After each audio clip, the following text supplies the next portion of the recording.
Hello Internet from the festive Opupco studios.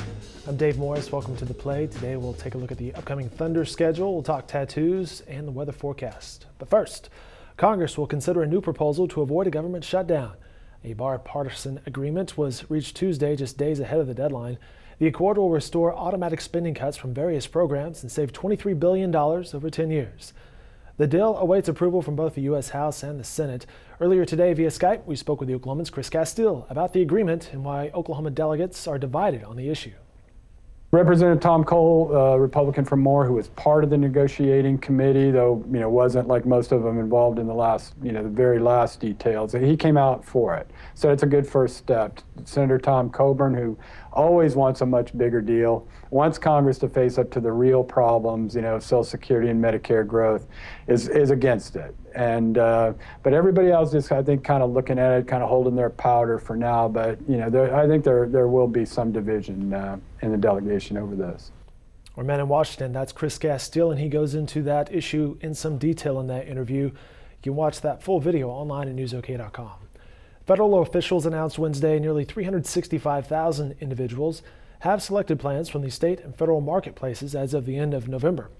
According to our health reporter Jacqueline Cosgrove, several hundred Oklahomans are among those who have found coverage on the health exchange websites. So in Oklahoma, everyone is enrolling in the federal health insurance marketplace because Oklahoma decided that it would not be creating its own.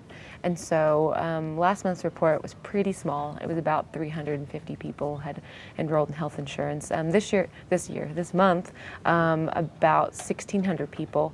That's the latest numbers. About 1,600 people have enrolled in health insurance thus far, including the folks in the October reports.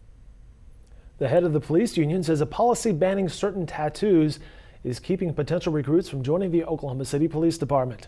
John George, president of Fraternal Order of Police Lodge 123, says he's aware of several instances of the department rejecting former military members for jobs because they sported visible body art. The Oklahoma City Police Department disagrees. So we will hire people who have tattoos. The question is whether or not they show when they're in uniform.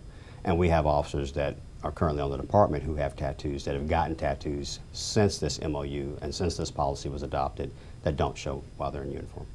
Interesting story. More from Juliana Keeping in tomorrow's editions of the Oklahoman. Tonight, the Thunder is in Memphis, the second half of a road back-to-back. Thunder versus Memphis, that tips off around 7 p.m. tonight. We'll have full coverage online at newsok.com from Darnell Mayberry and Anthony Slater. Tomorrow morning from this very set, we'll tape editions of the press row for additional sports analysis. Turning to weather, highs will be in the 40s in the next 40 days. In the next few days, I should say. I wish it was in the 40s for the next 40 days. There is a slight chance for isolated showers overnight on Thursday and into a very cold Friday morning.